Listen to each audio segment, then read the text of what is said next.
राज्यसभा में जब कृषि से संबंधित 2 विधेयकों पर चर्चा चल रही थी, उस समय राज्यसभा के अंदर जो कुछ भी हुआ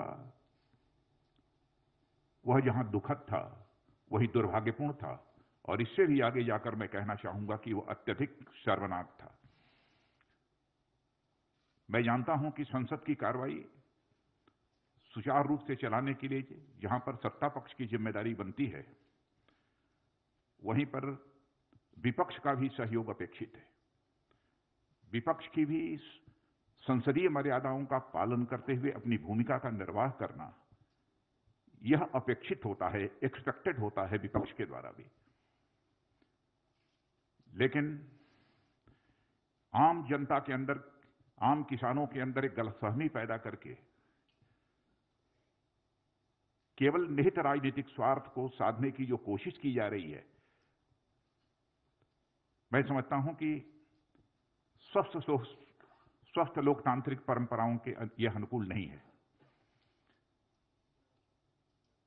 और यह दोनों विधेयक, मैं कह सकता हूं, किसान और कृषि जगत दोनों के लिए यह ऐतिहासिक हैं। इसे लागू करने से स्वाभाविक रूप से किसानों की आमदनी बढ़ेगी, लेकिन किसानों के बीच गलतफहमी पैदा की जा रही है। एमएसपी समाप्त कर दी जाएगी, एपीएमसी समाप्त कर दी जाएगी। हकीकत यह है कि यह दोनों बिल प्रभावी होने के बाद हमारा किसान अपना माल भारत में जहां भी बेचना चाहता है पूरी आजादी के साथ बेच सकता है, जहां पर भी उसको अच्छी कीमत मिले। न तो एपीएमसी समाप्त हो रही है और न तो एमएसपी समाप्त हो रही है।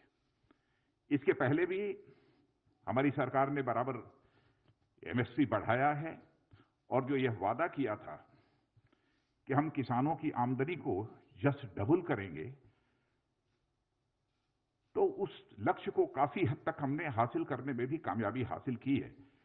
लेकिन हम इसे और आगे ले जाना चाहते हैं।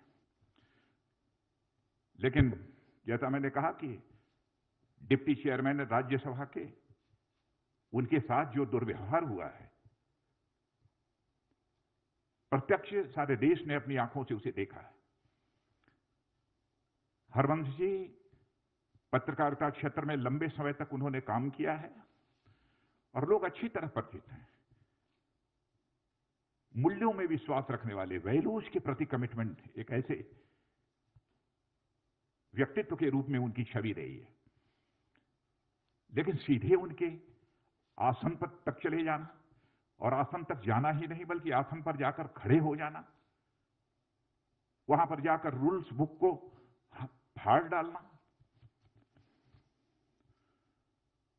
और इतना ही नहीं है, वहां पर पहुंचकर रूल्स बुक को फाड़ना और अन्य भी जो कागजात रखे हुए थे उसे भी फाड़ देना और आसन के ऊपर चढ़ जाना। जहां तक मैं जानता हूं, मैं कह सकता हूं कि संसदीय इतिहास में कभी ऐसी घटना न तो लोकसभा में हुई है न राज्यसभा में हुई। और राज्यसभा में होना तो यह और बड़ी बात है।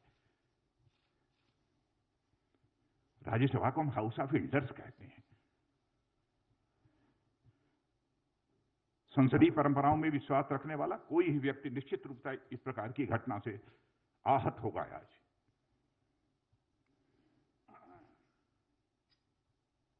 केवल भ्रामक तथ्यों के आधार पर हमारे देश के किसानों को गुमराह करने की कोशिश की जा रही है। मित्रों, मैं भी किसान हूं, मैं भी कृषि मंत्री हूं। मैं तो अपने जीवन में, राजनीतिक जीवन में कभी यह सोच नहीं सकता कि हम जिस सरकार में हुआ सरकार कुछ ऐसा कदम उठाएगी जो किसानों के हितों पर चोट पहुंचाने वाला होगा।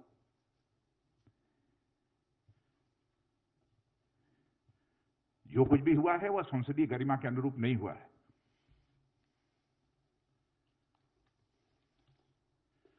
और संसदीय लोकतंत्र में मर्यादाओं का बहुत बड़ा स्थान होता है।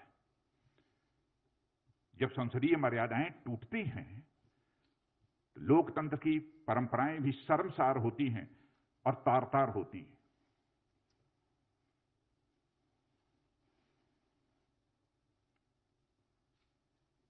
और कुछ सांसदों के द्वारा उपसभापति जी के साथ जैसा आचरण किया गया है, उसकी जितनी भी भर्त्सना की जाए वह कम है।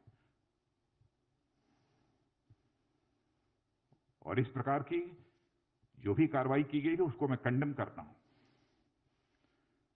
और मैं यह स्पष्ट करना चाहता हूं, इस प्रकार की कार्रवाई से उनके छवि पर तो आंच आई ही है, संसदीय गरिमा को भी गहरी चोट पहुंची है।